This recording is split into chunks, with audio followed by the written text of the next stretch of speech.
सर्दी के इन छोटे दिनों में भी सुबह से शाम तक के काम-काज के अलावा भी आप अपनी ज़िंदगी को, अपनी ज़ात को, अपने बच्चों के साथ, अपने घरवालों के साथ, अपने घर के साथ बहुत ही खुशी के साथ भी एन्जॉय करके भी गुज़ार सकते हो। बस कुछ टिप्स एंड ट्रिक्स होती हैं, अपनी रूटीन को सेट करना होता है, जिसमें आप खुशियाँ समेटने और बिखेरने के काबिल बन जाते हैं। So let's get started. अस्सलाम वालेकुम everyone, welcome to how make a Palwasha. Hope you all are doing good. अल्हम्दुलिल्लाह आई एम आल्सो गुड। जी हाँ, आज सोचा कि जो क्वेश्चंस, जो क्यूरीज, जो डीएम आ रहे होते हैं, आप कैसे कामों को मैनेज करती हैं, आप ही सर्दी के इन छोटे दिनों में कैसे रूटीन सेट करें। आप ही सुबह होती है, साथ ही शाम हो जाती है, पता ही नहीं चलता, घर ऐसे बिखर जाता है, दोबारा से खलारा पड़ जाता है, घर के काम क्या पकाएं, सब कुछ। और फिर बाद में अपनी ज़ात के लिए वक्त कैसे निकालें, आप ही ये कैसे करें। आज मैंने सोचा सभी क्वेश्चन के आंसर भी दे देते हैं और आपके साथ एक छोटू सा व्लॉग भी शेयर कर देते हैं अपनी डेली रूटीन का, और वो भी इन सर्दी के छोटे दिनों में ही। अच्छा जी, यहाँ पे आज मैं ना चेंज व्लॉग ही शेयर कर रही हूँ, दोपहर की रूटीन साथ में शेयर कर रही हूँ। दोपहर में हर घर में लंच होता है, लंच बनता है, रोटियाँ बनती हैं, खाना बनता है। अच्छा, आज मेरे घर में थोड़ा सा ट्विस्ट आ गया है। एक्चुअली कल हमने शलजम गोश्त बनाया था, वो पड़ा हुआ था, लेकिन मेरा दिल नहीं चाह रहा था खाने को, क्योंकि ना मुझे जो है ना बीफ इतना पसंद नहीं है। तो बस फिर मैंने इस वजह से ना शलजम और जो है वो बीफ बना हुआ था, तो मैंने क्या किया, मैंने अपने लिए ना आलू की वो नहीं होती भुजिया, वो बना ली। कौन कौन इस तरीके से बनाता है, बस मैं उसको रिकॉर्ड नहीं कर पाई, बस जल्दी जल्दी में बस गैस जाने वाली थी, तो मैंने कहा बना लेती हूँ। आलूओं को फ्राई करके ना जीरे के साथ फिर प्याज और टमाटर कट करके डाल देना, और सारे नमक मिर्च डाल के ना अच्छे तरीके से उसको भून के थोड़ा सा पानी डाल के दम पे रख देना है। सबसे ईजी झटपट रेसिपी है। कभी भी दिल ना करे ना कुछ खाने का, तो ये ज़रूर बनाइएगा। आप लोग मुझे दुआएं देने पे मजबूर हो जाओगे, वैसे तो बहुत दुआएं देते हो, लेकिन और दुआएं निकलना शुरू हो जाएंगी। अच्छा, यहाँ पे एक छोटी सी टिप दूंगी। जैसे तवे पे ना अक्सर रोटी चिपक जाती है, इस तरह सूखी रोटी जब भी हम बनाते हैं, तो आपने क्या करना है, थोड़ा सा ना जैसे ही तवा गर्म होगा ना, तो ऑयल ऐड कर देना, घी ऐड कर दें, जो भी ऐड कर दे, उसके ऊपर ना ये नैपकिन, किचन नैपकिन, जो तवे वाला नैपकिन होता है, ऊपर रुमाल फेर दें।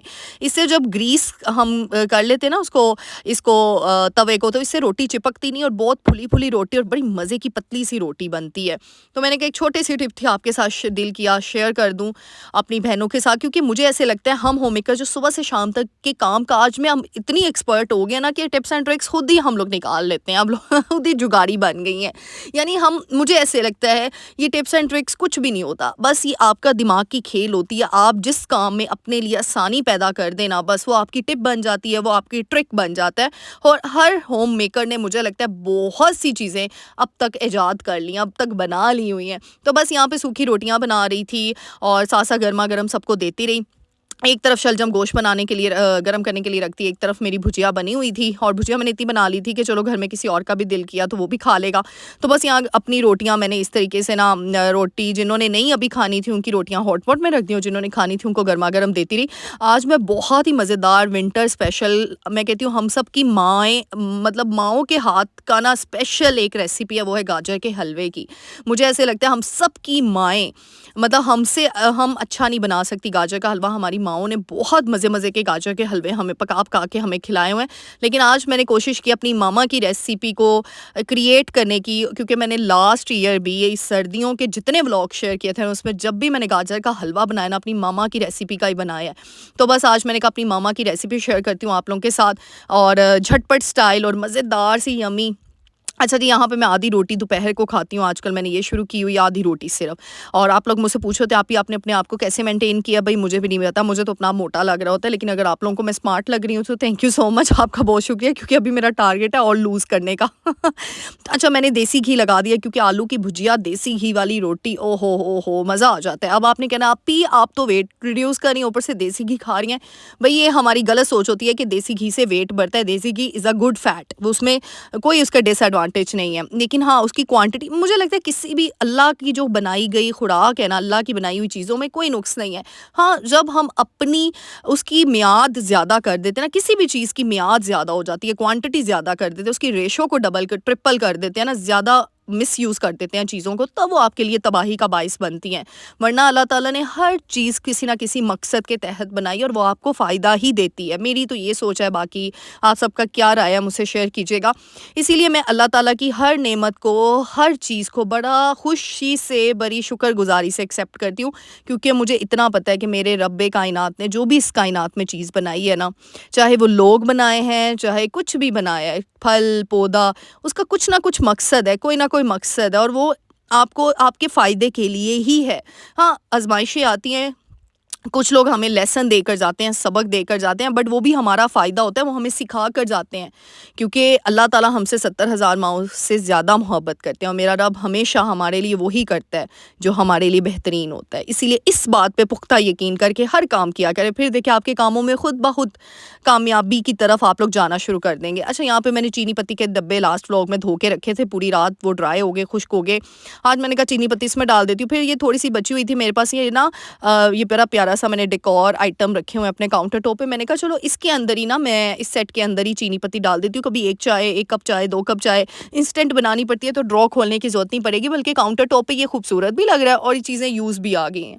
तो इस तरीके से ना मुझे होता है कि चीज़ें खाली ना हो, बस म मेरे काम आती रहे और सजा भी हो। यानी सजावट भी हो जाए और काम भी आ जाए, यानी डबल काम हम एक चीज़ से ले लें। नीचे मैंने किचन नैपकिन बिछाया हुआ था ताकि मेरा काउंटर टॉप गंदा ना हो। ज़ाहिर-सी बात है जब हम रीफ़िल करते हैं चीज़ों को तो काउंटर टॉप पे गिरती हैं और बार-बार काउंटर टॉप को घिसो, ये नहीं मुझसे काम होता। इसीलिए टाइम मैनेजमेंट बहुत ज़रूरी है, बहुत ज़रूरी है। क्योंकि अगर हम मुझे ये भी चीज़ मैं कहती हूँ हमेशा, जिसने की वक़्त की कदर वो बन गया मुकद्दर का सिकंदर। वक़्त की कदर करेंगे तो कामयाबी के रास्ते पे जाएँगे। जब तक हम वक़्त को फ़ॉलो नहीं ना करेंगे, वक़्त की कदर नहीं करेंगे, तब तक शायद हम पीछे रहें। अच्छा, यहाँ पे फिर गाजर का हलवा मैं बहुत ही इंस्टेंट, ये मेरी मम्मा की स्पेशल रेसिपी है, सीक्रेट रेसिपी आज आप लोगों के साथ शेयर करने लगी हूँ। आपने गाजरें में, अच्छा ये गाजरें ना बची हुई थी, मैंने बनाना ज़्यादा सारा था, उस दिन जूस बनाया था तो ये गाजरें बच गई। मैंने कहा चलो इसका हलवा बना लेती हूँ, क्योंकि अब जूस तो 1 ग्लास भी नहीं इसका निकलना, मुश्किल से ही निकलेगा। फिर मैंने गाजरों को साफ़ कर लिया अच्छे से, कटिंग वो देखें हुई हुई थी उसकी, क्योंकि वो जो है ना वो मैंने जूस के लिए की हुई थी। फिर इनको अच्छे तरीके से हमने धो लेना है। धोने के बाद कोई कद्दूकस नहीं करना, कुछ भी ग्रेट नहीं करना। पहले होता था ना, हाय हम लोग शुरू हो जाते थे गाजरों को ग्रेट करने के लिए, ओहो! और पूरे 4-4 घंटे 5-5 घंटे जो है ना वो गाजरें बेचारी कद्दूकस हो रही हैं और इंसान, हमारी बाजुएँ और मतलब हम थक जाते होते थे। ऐसे ही है ना, लोग थक जाते थे। अच्छा, अब क्या करना है, प्रेशर में गाजरें ऐड कर देनी है। 2.5 कप ना, ये 1 किलो के करीब होंगी गाजरें। मैंने इसमें 2.5 कप, ये छोटा कप है, 2.5 कप मैंने इसमें दूध ऐड कर दिया, ठीक है? आधा कप थोड़ा-सा बाद में ऐड कर दिया था मैंने। पानी नहीं जाना, सिर्फ दूध और गाजरें और 2 अदद इलायची, बस। ये 3 चीज़ आपने ऐड करके इसको प्रेशर लगा देना है 10-15 मिनट के लिए। जैसे ही सीटी बजेगी आपने प्रेशर खोल लेना है और प्रेशर खोलने के बाद इसकी शक्ल ना कुछ इस तरीके से होगी, देख लें। यानी बगैर खोया डाले आपका इंस्टेंट गाजर का हलवा, सिर्फ खोए की शक्ल वाला नहीं, खोए की टेस्ट वाला भी तैयार हो जाएगा। यकीन करना, इस रेसिपी को आज आपने ज़रूर ट्राई करना है, आज नहीं कल, क्योंकि जब तक व्लॉग होगा ना तब तक रात हो जाएगी, शाम हो जाएगी और आप लोग वाक़ई मुझे दुआएँ दोगे। वैसे ये मैंने भी शाम को ही तकरीबन बनाया था और ये देखें यानी 10-15-20 मिनट में आपका गाजर का हलवा तैयार हो जाता है। अच्छा, जैसे ही प्रेशर खोला ना ये गाजरें सॉफ्ट हुई हुई थी, मैंने उसको मैशर के थ्रू मैश कर लिया, यानी मैशर की हेल्प से। और साथ ही अच्छा यहाँ पे देसी घी ऐड करना है। अच्छा, आपने क्या करना है, पहले चीनी ऐड कर सकते हैं, मैंने बाद में ऐड किया, आपकी मर्ज़ी है। वैसे कोई भी नहीं इसमें डिफ़रेंस होता। तो मैंने यहाँ पे देसी घी, घर का बना हुआ देसी घी, उसके 2 चम्मच वो मैंने ऐड कर देने, क्योंकि मेरी गाजरों की ना रेशो कम है। अगर आप गाजर ज़्यादा ले रहे हैं तो फिर उसके अकॉर्डिंग आपने देसी घी डालना है। और बस जी, इसको अच्छे तरीके से, अब सारा काम है भुनाई का। पहले हमने पानी खुश्क करना है, फिर भुनाई करनी है। फिर हमने इसके अंदर ना थोड़ी सी भुनाई करने के बाद चीनी ऐड कर देनी है, जितना आपको मीठा पसंद है। मैंने इसके अंदर 2 चम्मच चीनी के ऐड किए थे बस, यानी भरे हुए नहीं, 1.5 चम्मच सॉरी। तो इसकी अच्छे तरीके से भुनाई करने के बाद ना आपने बस इसको मीडियम टू लो फ्लेम पे, मतलब आपने इसकी भुनाई करनी है, क्योंकि पक तो ये गया है। अब भुनाई इसीलिए करनी है, पानी सारा खुश्क हो जाए और वो रस बस जाए सारी चीज़ें आपस में। और देखें उसकी शक्ल देखें, ऐसे लग रहा है ना खोया डाला है। फिर क्या करना है जब चीनी का पानी भी खुश्क हो जाएगा ना, उसके बाद आपने मलाई डाल देनी है। आपने जितनी भी घर में आपकी जो दूध की ताज़ा मलाई है, बस वो आपने ऐड कर देनी है और अच्छे तरीके से फिर से इसकी भुनाई करनी है। आपने इस टाइम पे लगने का डर होगा तो लगाना नहीं है हलवा, और इसीलिए ध्यान रखना है। और बस जी 2-3 मिनट भुनाई करनी है और मज़ेदार सा रेस्टोरेंट स्टाइल, यानी जो हमने ना वलीमे पे अपने जो अब शादी हुई थी ना हमारे घर की, उस पे वलीमे पे हमने ये गाजर का हलवा भी दिया था और वो हमें इतना पसंद आया था ना। गैरिज़न में वलीमा हुआ था, गैरिज़न गोल्फ क्लब में, तो इतना कोई मज़ेदार था ना हलवा। लेकिन ये जो बना है ना, ये उससे भी ज़्यादा मुझे डिलीशियस लगा है, और वो भी मतलब ज़ीरो कॉस्ट में हमें, आई थिंक कुछ भी खोया नहीं डाला, कोई ड्राई नट्स जो भी अवेलेबल है वो डाले। मैंने पिस्ताशियो पिस्ते पड़े हुए थे घर में, वो ऐड कर दिए, बादाम कट करके ऐड कर लें, और मज़ेदार सा झटपट इंस्टेंट बिल्कुल बाजार वाले टेस्ट का ना। हाँ, मेरी मामा जैसा टेस्ट नहीं आया, ये मैं गारंटी दे सकती हूँ, लेकिन आप लोग जब बना के खाएंगे ना, माओ जैसा टेस्ट आ भी नहीं सकता हमारे हाथों में, तो वाकई आप लोग मुझे दुआएँ देने पे मजबूर हो जाएँगे।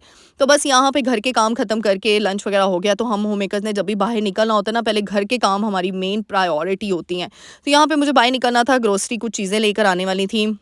मैंने कहा चलो जल्दी से चलिए। अच्छा, अक्सर आप लोग मुझसे पूछते हो आप कहाँ जाती हैं? मैंने इतनी दफ़ा बता दिया, मुझे लगता है कई दफ़ा तो ऐसे मुझे लगता है कहीं मुझे मेरे सब्सक्राइबर्स ही ना वहाँ मिल जाएँ, क्योंकि मुझे अक्सर कमेंट आते हैं आप जहाँ से शॉपिंग करिए हम उसके इर्द-गिर्द ही रहते हैं। अच्छा, वैसे ये है कि मैं वेल करती हूँ, मास्क पहनती हूँ या वेल करती हूँ, तो चलो मज़ा आएगा किसी दिन अगर मेरे सब्सक्राइबर्स, मेरी बहनें मुझे मिलती हैं तो मुझे तो बड़ा मज़ा आएगा। अच्छा, बहरहाल यहाँ पे बस कुछ चीज़ें ख़त्म हुई थी, मैंने कहा बस नाना अब्बू से मिलने जा रही थी अगेन। आपको पता ही है जब भी आपकी आपी मैं जाती हूँ हफ़्ते में 2-3 चक्कर तो मेरे लगते ही हैं नाना अब्बू की तरफ, क्योंकि नाना अब्बू की आपको पता है कंडीशन भी कुछ ऐसी है, उन अभी जो है वो हार्ट पेशेंट है, और उनकी आपकी सबकी दुआओं के साथ अल्लाह ताला ने उन्हें एक नई ज़िंदगी दी है। अल्लाह ताला उनको और सेहत तंदुरुस्ती वाली लंबी ज़िंदगी अता करे। मेरे नाना अब्बू के लिए सब ने दुआएँ करनी है, क्योंकि मैं कहती हूँ जो बड़े होते हैं ना ये अनमोल रिश्ते हैं, क्योंकि ना मेरी दादी हैं, ना मेरे दादा हैं, ना मेरी नानी है, सिर्फ़ मेरे बड़ों में नाना अब्बू रह गए हैं। तो ये बहुत बड़ी नेमतें हैं और मुझे लगता है इनकी दुआओं ने हमें ना एक प्रोटेक्टिव लेयर दी हुई है। ये जो अब दुआएँ कर रहे हैं ना ये हमारे लिए, मैं कहती हूँ हम बच्चे इसीलिए मैं हिफ़ाज़त में हैं, हमारे बड़ों की दुआएँ हैं हमारे साथ। अल्लाह ताला हम सब के बड़ों को अपने हिफ़्ज़-ओ-अमान में रखे। लेकिन हमें ना कई कुछ होते हैं लोग, उनको पता नहीं चलता, उन्हें अपने बड़ों की कदर नहीं होती, चाहे वो माँ-बाप है, नाना-नानी, दादा-दादी। यकीन करें अल्लाह ना करे अल्लाह उनको ज़िंदगी दे, लेकिन उनके जाने के बाद ना एहसास ज़्यादा होता है। लेकिन अगर उनके होते हुए ये एहसास आ जाए ना तो ये आपके लिए बहुत बड़ी नेमत है, अनमोल नेमतों में से एक नेमत है। इसीलिए अपने बड़ों की कदर किया करें, उनको प्रायोरिटी दिया करें, उनके लिए टाइम निकाला करें, बहुत ज़रूरी है।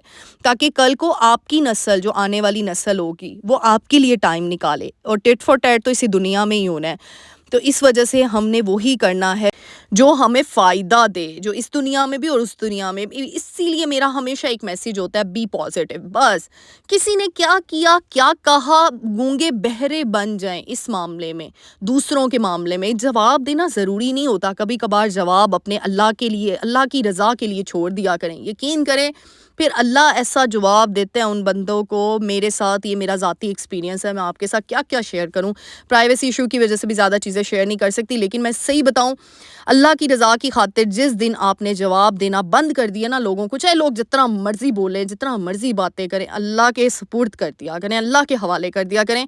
एक टाइम, उसी टाइम पे नहीं मिलता आपको उसका रिजल्ट नहीं मिल रहा होता, लेकिन एक टाइम आता है, क्योंकि आपकी भी तो आजमाइश है, आपके भी सब्र की, शुक्रगुजारी की आजमाइश है। फिर अल्लाह ऐसा जवाब देता है कि इंसान के सजदे होते हैं और शुक्रगुजारी के आंसू होते हैं। बस इसीलिए हमेशा अपने रब को अपने साथ अटैच रखें, अपने रब के साथ अपना कनेक्शन स्ट्रॉन्ग रखें, और अपने अंदर एक बीमारी मत आने दीजिएगा, वो है हसद। हसद हमेशा दूसरों को देख देख कर मुझे लगता है आना शुरू हो जाता है। जब हम दूसरों की नेमतों को ऐसे तरसी हुई निगाहों से देखते हैं कि यह हमारे पास क्यों नहीं है, उसका इतना प्यारा किचन, इतना प्यारा घर हमारे पास क्यों नहीं है।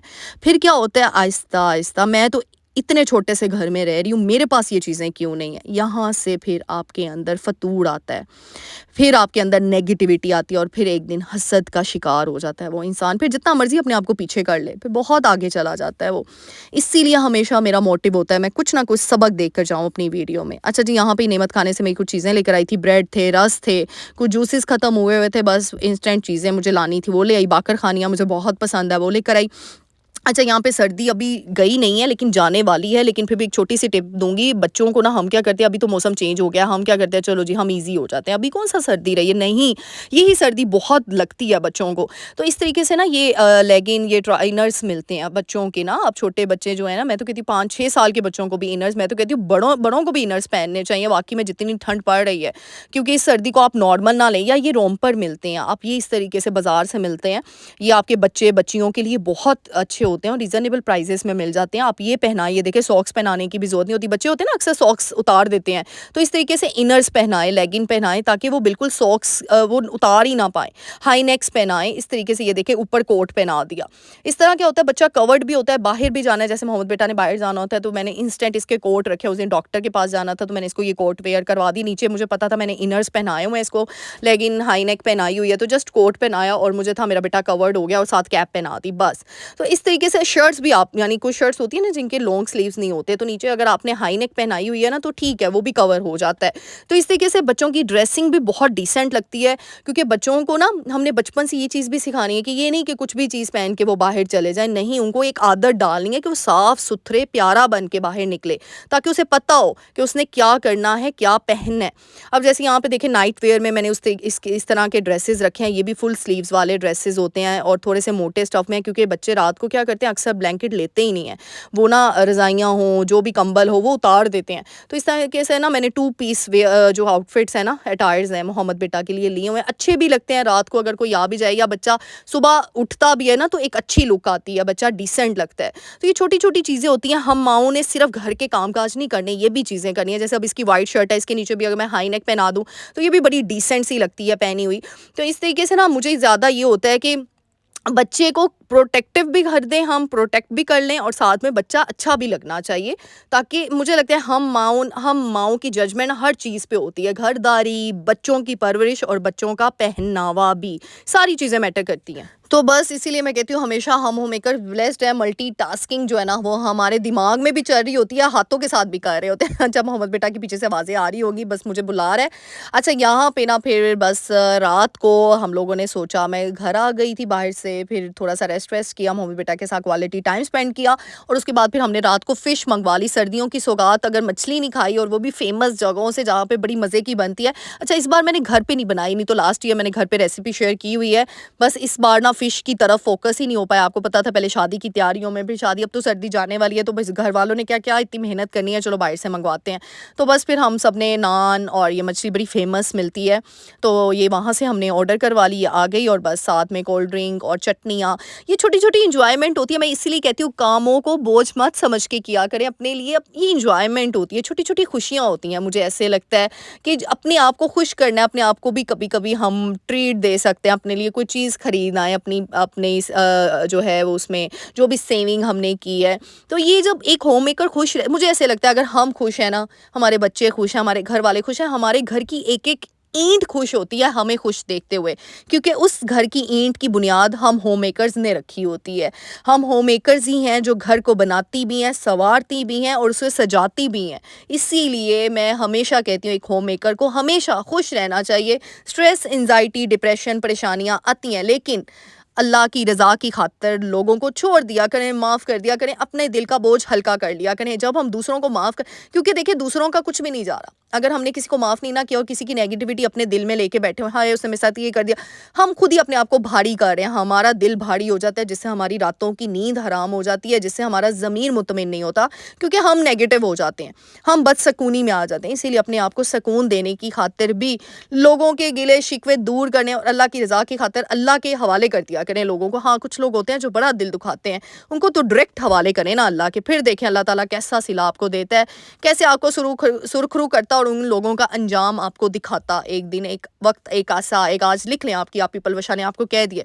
क्योंकि मुझे इतने डीएम मैसेजेस आते हैं ना, आप ही हमें लोग बड़ा परेशान करते हैं, हमें बहुत तंग करते हैं। इंशाल्लाह अल्लाह ताला इस दुनिया में भी आपको दिखाएगा और उस दुनिया में भी दिखाएगा।